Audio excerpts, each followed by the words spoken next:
Prepárate y enfrenta los retos de los nuevos tiempos. Estudia un posgrado en la universidad más reconocida del estado, la UNLA. En la UNLA tenemos las mejores maestrías para ti: Derecho Constitucional, Mercadotecnia, Logística y Comercialización, Planeación Fiscal y Tributación Internacional, Planeación y Ordenamiento Territorial Sostenible. Tú también forma parte de la nueva evolución educativa. La UNLA, más viva que nunca. Inscríbete ya.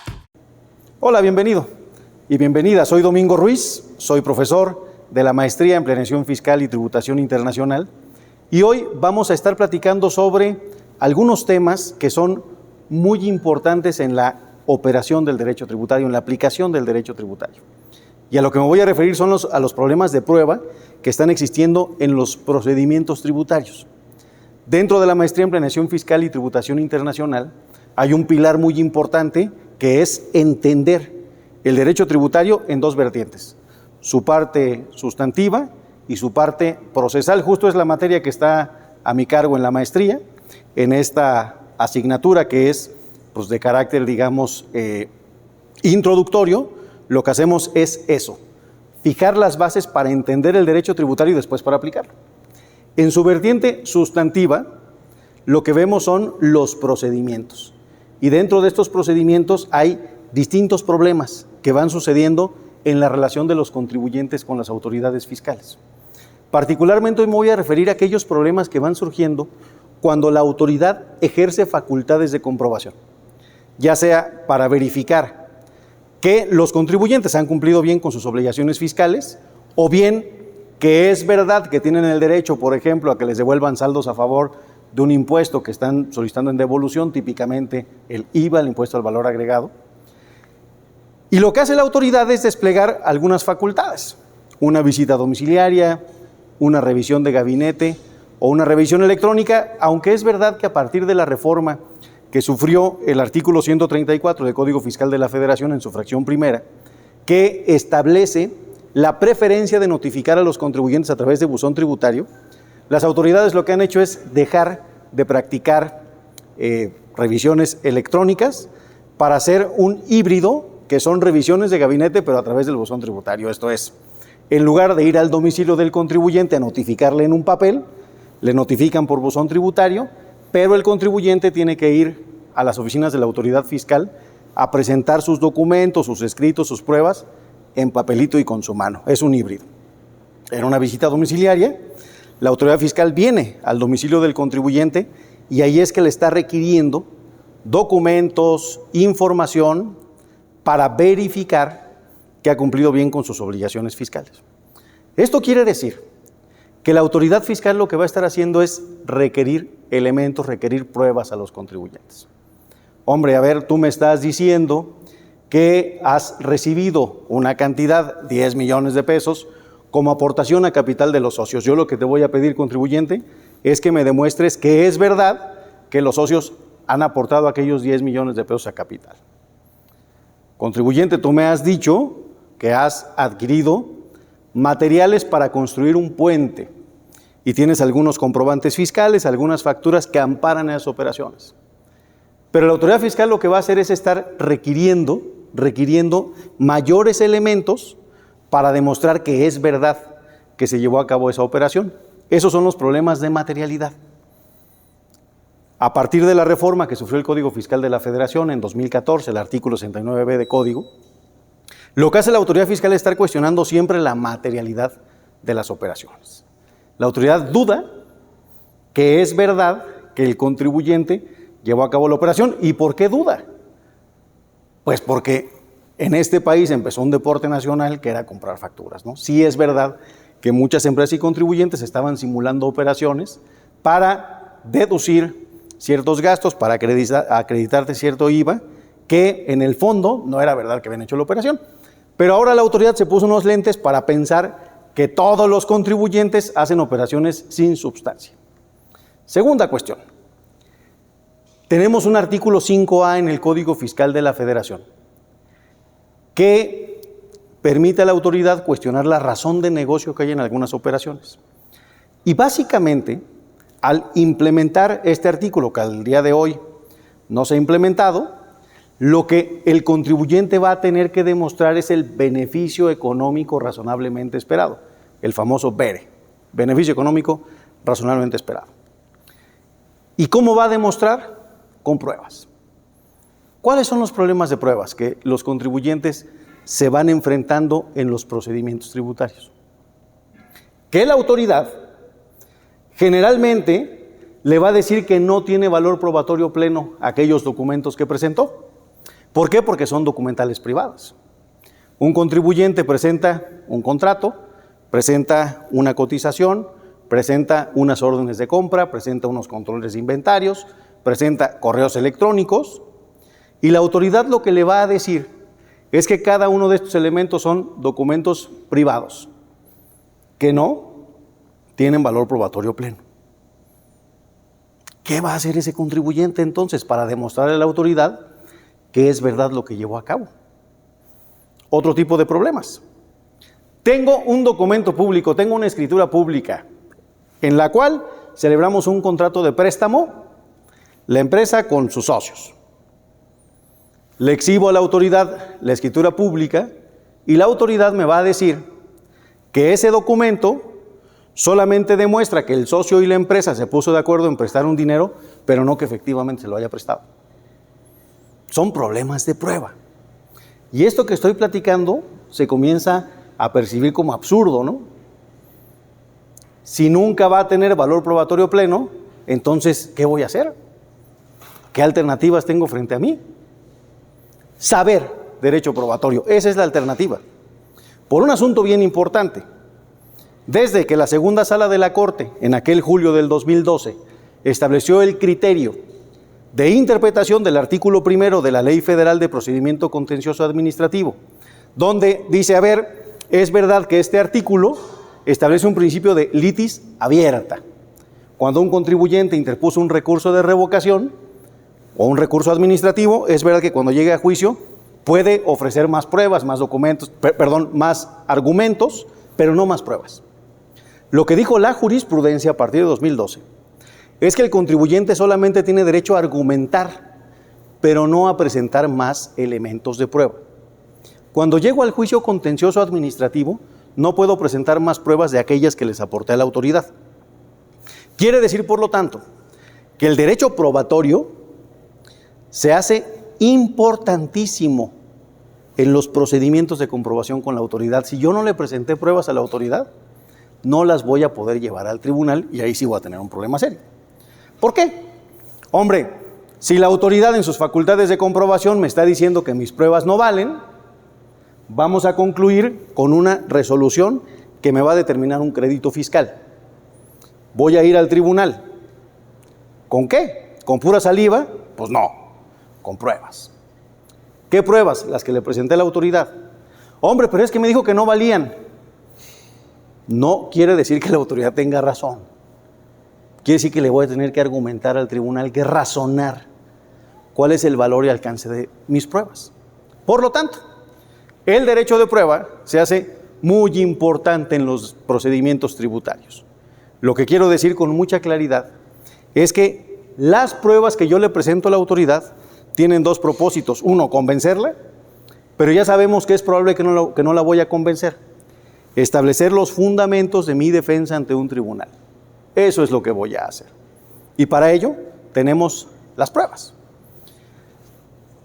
A propósito de la muerte del gran procesalista Michele Tarufo, noviembre pasado, que es precisamente una de las víctimas de COVID, que dejó una obra procesal y unas aportaciones al derecho procesal importantísimas, importantísimas. Una de sus grandes obras es La prueba de los hechos, Michele Tarufo. Por lo tanto, vamos a rescatar algunas ideas de Tarufo sobre el derecho de prueba. Sobre el derecho de prueba. ¿Qué es esto de la prueba? Es una práctica o un desahogo en juicios de medios probatorios conducientes a la obtención de información. Primera idea, las pruebas tienen por finalidad ofrecer información a un tribunal para tener convicción sobre ciertos hechos, extraer conclusiones a través de la información obtenida. Yo le estoy dando Información al tribunal. Información al tribunal. Esto va a permitir al tribunal tener inferencias que permitan pasar de premisas a conclusiones, mediante complejas cadenas de argumentos. Aquí quiero construir una idea, que es la siguiente. Lo que vamos a hacer al tribunal todas las veces es argumentar. Vamos a construir un argumento, vamos a construir premisas que, conectadas las premisas, nos van a llevar a conclusiones válidas. Pero a ese argumento le tenemos que dar verosimilitud. Le tenemos que hacer ver al tribunal que es correcto, que es cierto, que es verdad lo que le estamos planteando. ¿Cómo? Con pruebas. Las pruebas lo que van a hacer es fortalecer nuestros argumentos y las probabilidades de plantear un argumento que es irrefutable. A final de cuentas, como dice Michele Tarufo, los abogados no vamos a un tribunal por razones científicas. Un abogado no va a un tribunal en búsqueda de la verdad. Va a un tribunal en búsqueda de plantear una razón y convencer al juzgador de esa razón. Quien demanda, pues va a platicar aquella parte de la verdad que le da la razón. Quien es demandado va a contestar aquella otra parte de la verdad que le da la razón o que refuta lo que está diciendo el actor en su demanda. ¿Y el juez qué va a hacer? ¿A quién le va a creer? Al que le demuestre, al que le funde, al que le argumente correctamente. Se trata, por lo tanto, de historias. Michele Tarufo esto lo ha llamado teoría narrativa. Teoría narrativa. ¿Por qué? Porque vamos a llegar al tribunal a plantear una story, decía Tarufo. Esto es, y voy a leer esta cita de Tarufo, un relato de hechos no es nunca, especialmente en los procedimientos judiciales, algo que se encuentre ya preparado o que caiga del cielo sobre el escritorio del abogado. Hay que chambear, pues. Bueno, eso no dijo Tarufo, eso lo digo yo. O que caiga en el estrado del juez así por magia, ¿no? Sucede exactamente lo contrario. Los relatos son construidos por sus autores, generalmente por medio de complejas y sofisticadas actividades creativas. La argumentación es una actividad creativa. Recordarán aquellos debates, quienes han estudiado Derecho, por ejemplo, o incluso quienes han estudiado Contaduría Pública y que llevaron introducción al estudio del Derecho, aquellos debates sobre si el Derecho es arte o es ciencia, y aquellas conclusiones que establecen que el Derecho es ciencia y también es arte. ¿Y por qué es arte? Por esto.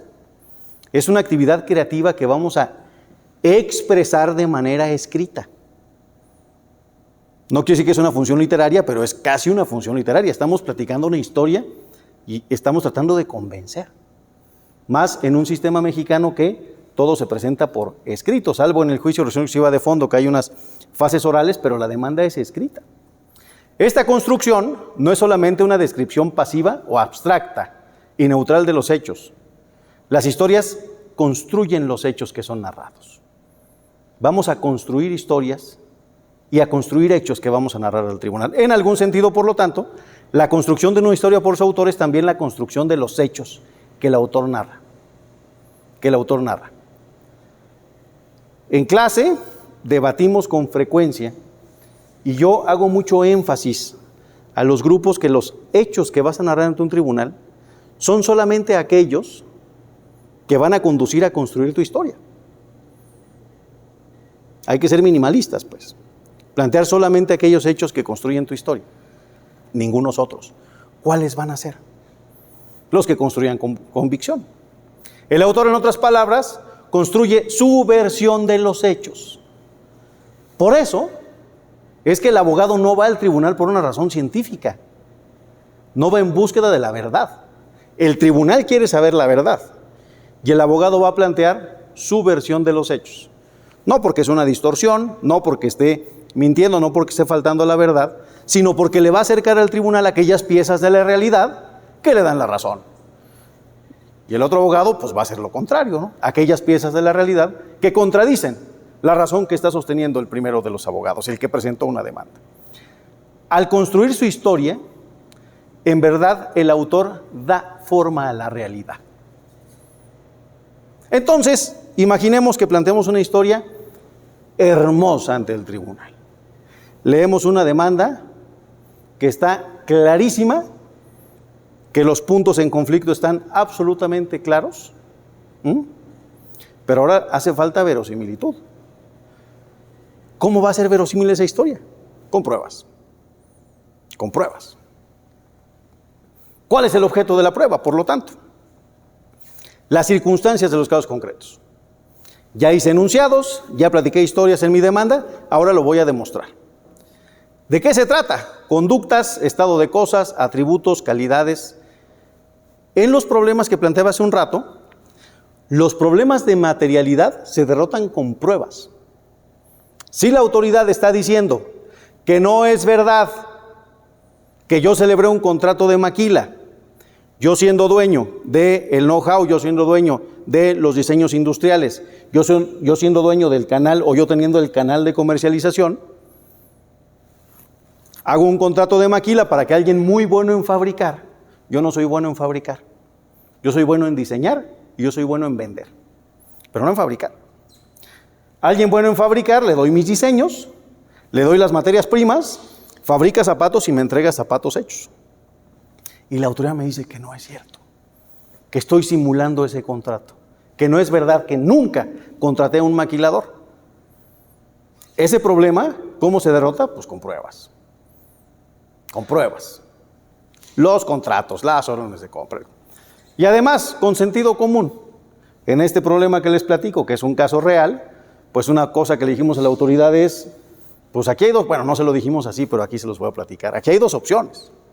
O contraté la maquila, o contraté a la hada madrina de Cenicienta, que sacó su varita y apareció zapatos, porque pues alguien los debió fabricar. Alguien debió fabricar esos zapatos. Alguien debió ser. ¿Para qué probamos? ¿No? ¿Cuál es el objeto de la prueba? Asignar valor a los enunciados que dijimos, a la historia que le estamos platicando al tribunal. De otra manera, pues es un choro, mareador o es para puro salivazo, queremos ganar un juicio. Son un instrumento que evidencia lo dicho en las historias, le da verosimilitud, como dijimos hace un rato. No son un fin en sí mismo, son un medio, con algunos principios. Y estos principios es bien importante tenerlos presentes, porque es con lo que vamos a debatir estas afirmaciones de la autoridad que dice, pues lo que pasa es que al ser documentos privados no tienen el alcance, el contenido, el valor probatorio. Primer principio, onus probandi. Lo normal se presume, lo anormal se prueba. Hay cosas evidentes de la realidad que esas no las tenemos que demostrar. Pero en este caso la autoridad dice, no contrataste una maquiladora. Yo digo que sí, lo tendré que probar. Lo tendré que probar. Affirmanti incumbit probatio. Quien invoca algo que rompe la normalidad debe probarlo.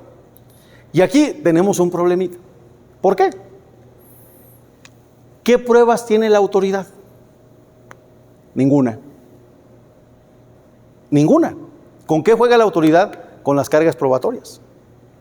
El que afirma está obligado a probar. La autoridad se la pasa negando cosas. No contrataste la maquila, no te dieron servicio de mercadotecnia, no te dieron servicios contables, no te dieron servicios de transporte. Yo digo que sí. Como yo estoy afirmando, yo soy el que voy a tener que probar.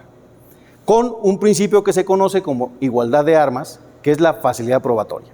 Quien tiene más fácil acceso a las pruebas es quien las debe aportar. Este tema es bien importante porque la autoridad suele invocar pruebas que tiene a su disposición y que el artículo 69 del Código Fiscal de la Federación le permiten citar. Las tiene a su alcance, pero no las conocemos. ¿Cuándo? Estas pruebas son útiles para establecer una carga al contribuyente, las va a invocar. Cuando no son útiles, no las va a invocar y no sabemos que las tenemos. Por lo tanto, es fundamental sí tener nuestras pruebas al alcance. Y así se ha establecido criterios de jurisprudencia sobre lo que se conoce como el principio ontológico de la prueba. Este principio ontológico de la prueba son los principios probatorios que acabo de decir hace un rato. Esto es, lo ordinario se presume, lo extraordinario se prueba. Se prueba. Quien afirma es quien está obligado a probar. Esto que acabo de resumir, así lo ha recogido la jurisprudencia. ¿Y cómo lo vamos a afirmar? Veamos. Tenemos un modelo de argumentación que es el modelo simple de construcción de los argumentos, sin llegar a esta cosa que ha criticado mucho Manuel Atienza, que es el minimalismo argumentativo, y también sin llegar al exceso argumentativo, que son dos elementos que tenemos que cuidar. El modelo simple de los argumentos de Toulmin es a partir del cual se ha sintetizado de manera más clara la forma de argumentar y que nos dice, a ver, tú vas a tener un respaldo, una garantía, una razón que apoya una pretensión. Lo importante en esto es cuál es nuestra pretensión. Que es nula una resolución determinante de un crédito fiscal, porque sí son deducibles los gastos que hice en el contrato de maquila, porque sí es verdad que hice el contrato de maquila. Mi pretensión es que sí es deducible. ¿Qué razones tengo? Que al yo vender zapatos, la fábrica de los zapatos, que me fabriquen, que me den el servicio de fabricar zapatos, es un gasto estrictamente indispensable. ¿Qué garantía tengo? Que así lo establece la ley de impuesto a la renta y que se desprende de los artículos 25, 26, 27, 28. ¿Qué respaldo? Este contenido de ser un requisito esencial de la deducción, que los gastos sean estrictamente indispensables. ¿Cómo me pueden refutar mi argumento? A menos que no demuestre que efectivamente contraté el servicio de maquila. Esta construcción argumentativa la tengo que acompañar con pruebas. El modelo de Toulmin traído al derecho probatorio se ve más o menos así. Si se fijan, es el mismo esquema, solamente que este es puros argumentos y este es las pruebas que van a fortalecer mis argumentos. Entonces, igualmente, tengo un respaldo, tengo un nexo fundamento, tengo los indicios y tengo mis pruebas. Esto es lo más importante. Las pruebas lo que van a hacer es fortalecer mi argumento, dar fiabilidad, coherencia, pertinencia, fortalecer la conclusión. ¿A partir de qué? De indicios. De indicios. Calificados para hacer irrefutable mi hipótesis o la pretensión o las conclusiones que estoy planteando ante el tribunal. La pregunta problema es, por lo tanto, ¿es posible probar plenamente? ¿Por qué esta es la pregunta problema? Porque la autoridad siempre me dice, no hace prueba plena. No hace prueba plena. Bien, ¿es posible probar algo plenamente? Piénsenlo. Y la respuesta es no. Vamos a nuestra vida cotidiana. Yo puedo demostrar plenamente que ayer estuve cenando a las 9 de la noche en X restaurante, ¿plenamente? No, pero tengo la cuenta, tengo la selfie, ya ven que si no subes foto de tu platillo a Facebook no es igual de nutritivo, entonces tengo, cuando subí el platillo a Facebook, saludé a un amigo, y si yo voy sumando todos esos elementos de prueba, que son todas presunciones, las voy armando y voy a llegar a una convicción. Hombre, lo más seguro es que sí estuve en ese restaurante. Y hay dos maneras de hacer esto. Uno, valorar la prueba con una evidencia encadenada. ¿Qué es esto? De manera vertical, tener elementos de prueba que, vinculados unos con otros, me llevan a una conclusión. Y dos, de manera horizontal, ligar. La primera es encadenar y la segunda es ligar los elementos de prueba, que van a estar mezclados. Yo lo que digo es como tener un rompecabezas que le faltan piezas. Yo armo el rompecabezas, hacen falta piezas, pero me puedo imaginar qué hay en esos huequitos. Si yo encadeno y ligo pruebas, lo que voy a hacer es ubicar los distintos elementos de prueba para dar una valoración y una convicción al tribunal. Tribunal, si yo tengo un contrato de maquila, si le hice pagos a la maquiladora, si tengo adquisición de materias primas, si tengo las salidas de mi almacén y las entradas al almacén de la maquiladora de esas materias primas, y lo más importante, si tengo zapatos terminados, plenamente no te demuestro que lo contraté, pero todas esas pruebas, pues como que sí hacen pensar que sí es verdad que contraté esta cuestión de la maquila. ¿Y esto cómo se aterriza en un juicio? Que el tribunal va a acudir al artículo 46 de la Ley Federal de Procedimiento Contencioso Administrativo para ver cuáles son las reglas probatorias. Las reglas probatorias. Pero no hay que olvidar que el artículo 1 de esta misma Ley Federal de Procedimiento Contencioso Administrativo establece que de manera supletoria vamos a acudir al Código Federal de Procedimientos Civiles. Todas las reglas de valoración de la prueba en el juicio contencioso administrativo federal están en el artículo 46.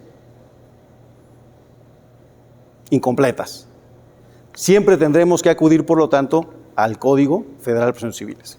¿Qué nos dice el 46?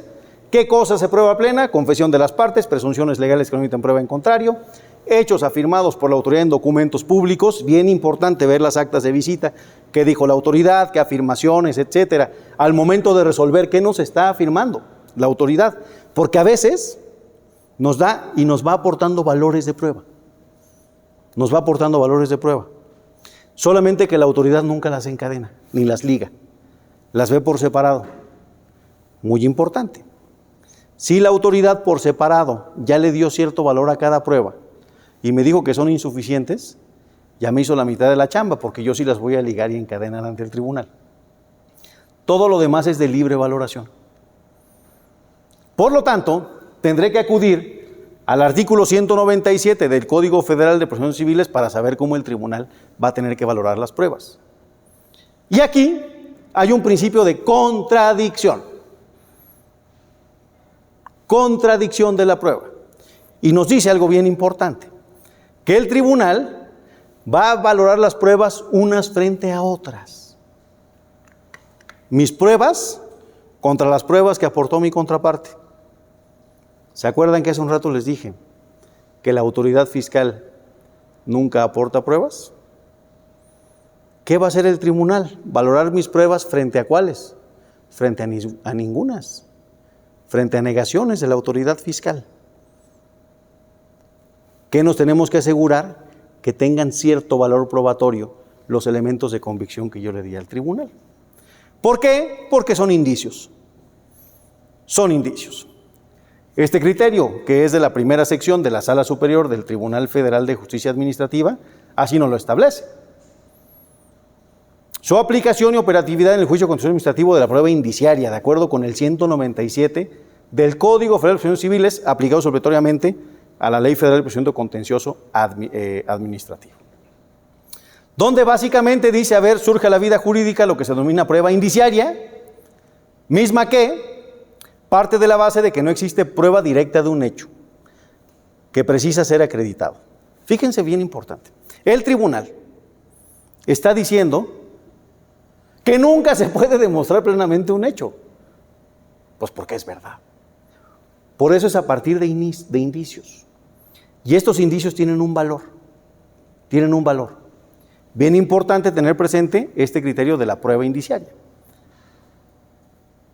Con un segundo elemento que ha causado muchas confusiones, que es esta tesis de la segunda sala de la Suprema Corte de Justicia de la Nación, de jurisprudencia, es una jurisprudencia firme, emitida en el mes de noviembre del año 2019, que nos dice que si los documentos privados no tienen fecha cierta, no tendrían valor pleno. A partir de aquí la autoridad siempre dice, es que tu documento no tiene fecha cierta, por lo tanto, yo no lo valgo. Pero no es lo que dice la Corte. Aquí nos dice, a ver, la connotación jurídica de la fecha cierta deriva del derecho civil, en fin, etcétera. Por lo tanto, la fecha cierta es un requisito exigible respecto a documentos privados que presenta la autoridad fiscal. Y básicamente nos da tres elementos para entender que hay fecha cierta: que se haya presentado ante el registro público, que esté fedado o que haya muerto uno de los autores. Quiere decir que si no presenté ante el registro público, no lo llevé ante un notario o no murieron los autores, ¿mi documento no tiene valor? Piénsenlo. Eso sería la nada probatoria. Eso sería vulnerar garantías judiciales contenidas en el artículo 8.1 de la Convención Americana de Derechos Humanos y luego acceso a la justicia, 17 de la Constitución y audiencia, 14 de la Constitución. Sería absurdo. Más bien, lo que tienes que hacer es robustecer. ¿Qué nos dice el artículo 203 del Código Federal de Procedimientos Civiles? Que en caso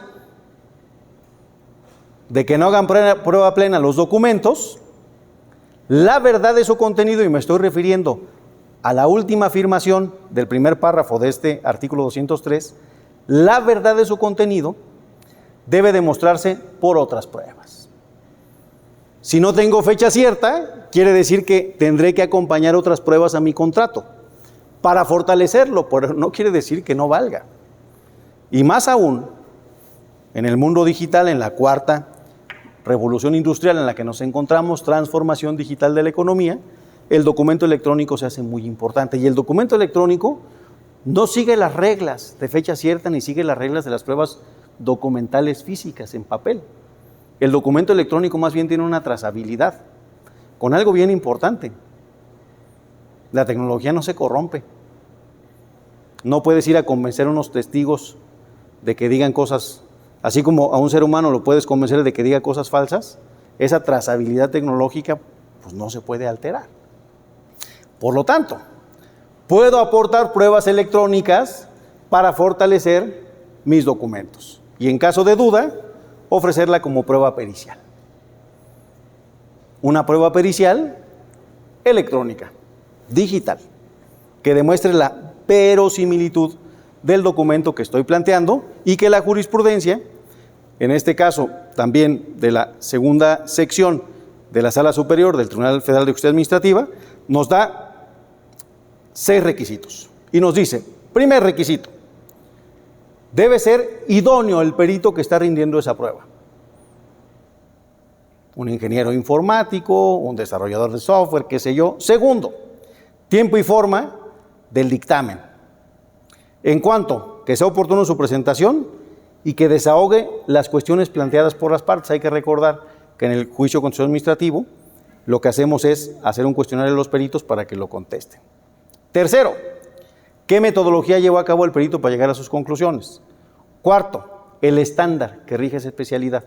Lo que está diciendo el perito tiene que ver con sus conocimientos, con esa cuestión de la ciencia que no conocemos los abogados, pero que queremos que el tribunal conozca. Quinto, sustento doctrinal de lo que esté diciendo. Y sexto, qué material adicional está aportando el perito. Y con eso podemos fortalecer pruebas. ¿A qué conclusiones podemos arribar? Primero,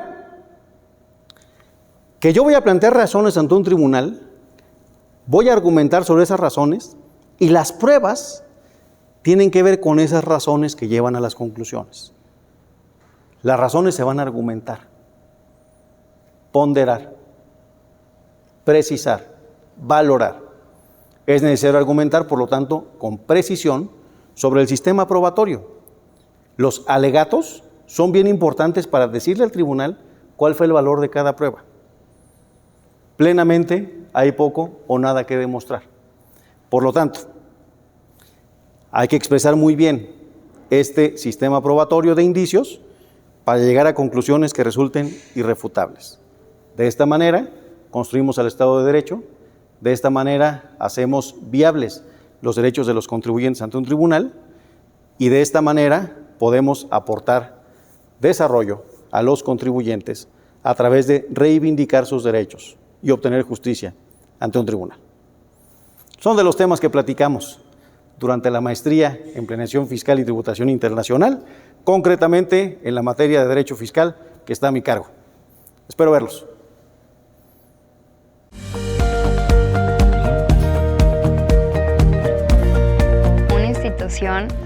Que nos motiva a conocer nuestra libertad, pero acatar el compromiso que tiene esa libertad. El ambiente que se vive en la UNLA es un ambiente muy respetuoso, muy integral, inclusivo y muy sano. De alguna forma te sientes incluido por todas las personas. Creo que lo que más me gusta de la universidad son las personas a las que he conocido a lo largo de toda la licenciatura y que pertenecen a las diferentes licenciaturas que tiene la universidad, y que eso permite pues este ejercicio de multidisciplina e incluso de interculturalidad. Te inculca mucho como estudiante esa noción del éxito, de alcanzar la superación personal y colectiva, y te impulsa para salir de tu zona de confort. Desde que entras al campus te quedas impresionado, ¿no? Porque pues el campus es muy amigable. Está lleno de áreas verdes en donde podemos relajarnos en los periodos entre clases. Para mí no hay ninguna escuela, al menos aquí en Michoacán, que haya crecido de la manera en la que la UNLA lo ha hecho. No se centraron solo en crecer aquí en Manantiales, sino que inclusive crearon el espacio UNLA en Altozano. Se centraron mucho en sus estudiantes y en sus necesidades.